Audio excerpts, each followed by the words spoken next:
Madam 7वें महीने की sonography करवाई है और डॉक्टर ने बच्चा कमज़ोर बताया है, तो कुछ ऐसी दवाई लिख दीजिए जिनसे कि हमारा बच्चा एकदम हेल्दी हो जाए, एकदम अच्छी ग्रोथ हो जाए, एकदम अच्छे वजन का हो जाए। तो देखिए, ये जो गलती आप करते हैं इसके बारे में मैं आपसे बात करूंगी। मैं डॉक्टर प्रियामल शिवालिक हॉस्पिटल से, आपके अपने YouTube channel Shivalik multi speciality and neuro trauma centre पे।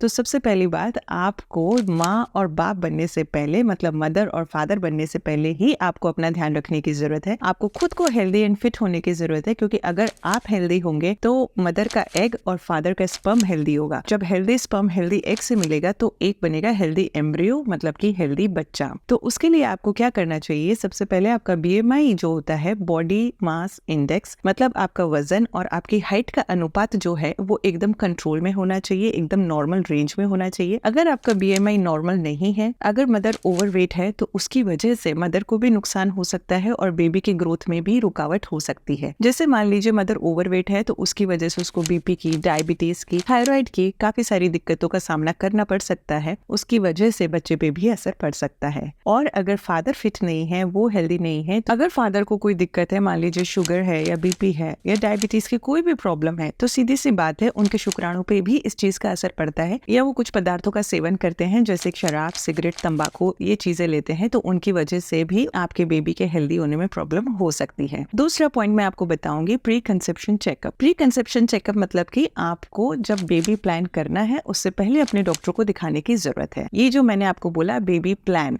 मतलब हर बच्चा जो है, हर प्रेगनेंसी जो है प्लान्ड होनी चाहिए, मतलब पहले आपकी पूरी तैयारी होनी चाहिए, जो कि मैंने आपका एक वीडियो बना रखा है, right age to get pregnant, सही समय प्रेग्नेंट होने की, वो आप देख सकते हैं इसी यूट्यूब चैनल पे आपको मिलेगा। उसमें मैंने सारी जानकारी दी हुई है कि आप दोनों को कैसे फिट होना है, इमोशनली, फिजिकली एंड मेंटली। तो ये फिटनेस जो है ये आपकी होनी जरूरी है, इसलिए आपको बेबी प्लान करना जरूरी है। प्री कंसेप्शन चेकअप के लिए जब आप डॉक्टर के पास जाएंगे तो वो आपकी हिस्ट्री लेंगे, आपकी खुद की मेडिकल हिस्ट्री ली जाएगी कि आपको पहले कभी कोई ऑपरेशन हुआ है, कोई मेजर ऑपरेटिव सर्जरी हुई है, या फिर आप पहले से कोई दवाई ले रहे हैं, कोई लंबी दवाई का सेवन कर रहे हैं। आप दोनों की मेडिकल हिस्ट्री ली जाएगी, उसके हिसाब से जो भी आने वाली प्रेगनेंसी में प्रॉब्लम कर सकती है उसका इलाज किया जाएगा। दूसरा, आपकी फैमिली हिस्ट्री। कई बार क्या होता है कि जैसे फैमिली में कोई प्रॉब्लम चलती हुई आ रही है तो वो प्रॉब्लम आगे अपनी जनरेशंस में भी आ सकती है, तो वो जब फैमिली हिस्ट्री लेंगे उसके हिसाब से आपका चेकअप किया जाएगा। कुछ ब्लड टेस्ट होते हैं जैसे कि थायराइड हुआ, शुगर हुआ, आपका BP चेकअप होगा। ये सारी चीजें जब चेक कर ली जाती हैं तो आपका एक प्री कंसेप्शन चेकअप हो जाता है और उसमें आपको पता चल जाता है कि हाँ, अब आप तैयार हैं। तीसरा, जो न्यूट्रिशनल डेफिशिएंसी होती है वो आप में नहीं होनी चाहिए। अगर आप एक बेबी प्लान कर रहे हैं तो जैसे कि मान लीजिए हम कई पेशेंट ऐसे देखते हैं, पहले ट्राइमेस्टर में आए, पहला 3 महीना चल रहा है, फर्स्ट विजिट है, अपन ने उसका ब्लड टेस्ट करवाया तो उसमें आता है 6 ग्राम खून। जब आपके पास 6 ग्राम खून है तो आप अपने बेबी को कैसे पोषण दे पाएंगे, कैसे आहार दे पाएंगे? उसके लिए आपका पहले फिट होना जरूरी है। तो आपका HB लेवल जो है, जो खून की मात्रा है, वो कम से कम 11 पॉइंट से ऊपर होनी चाहिए, क्योंकि जैसे जैसे बेबी ग्रोथ करेगा तो आपका HB कम आएगा। उसके लिए आपको डॉक्टर सप्लीमेंट्स देते हैं। लेकिन जब आपकी शुरुआत ही 6 पॉइंट या 7 पॉइंट या 8 पॉइंट से हो गई तो सोचिए कि आपके बेबी को क्या मिलेगा। तो ये आपको सबसे पहले चेकअप कराना चाहिए। आप में जो एसेंशियल न्यूट्रिएंट्स होते हैं वो पूरे होने चाहिए। एक बहुत ही मेजर विटामिन होता है जिसको अपन कहते हैं फॉलिक एसिड। तो फॉलिक एसिड हम डॉक्टर्स जो हैं प्री कंसेप्शनल चेकअप में ही एडवाइस कर देते हैं जब भी आप प्लानिंग करते हैं, क्योंकि इसकी वजह से बेबी में जो अपंगताएं पाई जाती हैं, जैसे कि न्यूरल ट्यूब डिफेक्ट्स जिसको अपन कहते हैं, रीढ़ की हड्डी में कोई दिक्कत होना